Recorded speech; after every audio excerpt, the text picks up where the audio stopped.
Crime Buster, Pilam the Epsilon, Alpha Rho Omicron, Delta Sigma Pi, Delta Sigma Family, Magic 5, Hagonoy Council.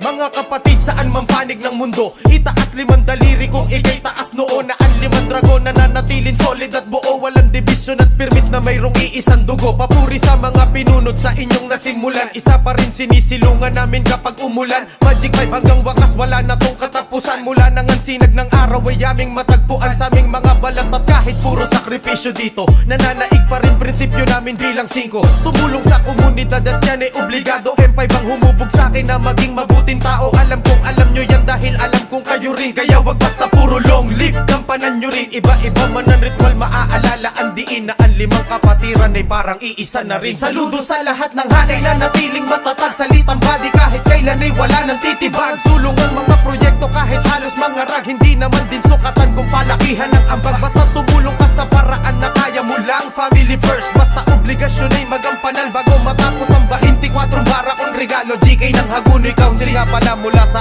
araw.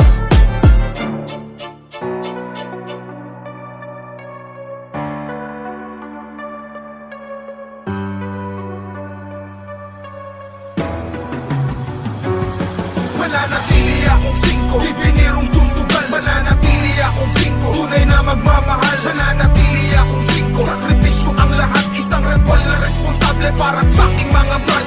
Magic 5, ito ang aming kapatiran. Di man magkakadugo pero kapatid ang turingan. San man dako mo pod, merong batian. Hindi ko to sinasabi para may maipagmayabang. Di namin kailangan magparami sa aming grupo. Hangad namin dito tunay at solido. Bago ka sumapi, kailangan mo munang rumispeto sa sarili, sa magulang at sa ibang tao. Dito ko natagpuan kung paano mapabuti, mailayo sa masama at sa gawain di nakakabuti. Isang kompletong samahan na aming napasukan. I'm OG Pro CB mula sa North Caloocan, Captain ng tuluyan. Ilang dekada na rin ang aming itinagal at mas lalong maraming panahon pa ang aming itatagal. Yung mga sisat brad kasabay ng ating limang kamalian. Na natuto kung paano rumispeto. Dito ko yan natutunan sa kapatiran ng mga 5. Di ako balat kayo, solido akong isang pilamda. Ang kamay ko na sinunog, di ko kaya yung ibenta. Di ko kayang talikuran ng aking sinumpaan. Dahil mga dinanas ko ay di na kayang hakbangan. Tinapos ko lahat ng hirap na mapabilang sa 5. Di ko binilang ang hapdi, sakit na aking nadama. Magtampuhan man kami ay aming sinasantabi. Hindi pinalalim pagkusay, nagkakapit-kapit kami upang manatili ang dugo na iisa sa aming lahat. Respeto sa mga nauna, eto aming pamagat. Malaking karangalan mapabilang sa kapatiran ko na pinasukan. Na kahit tumato sa mga kagipitan, hindi ko kaya bumitaw sa opisina na nagdudugtong sa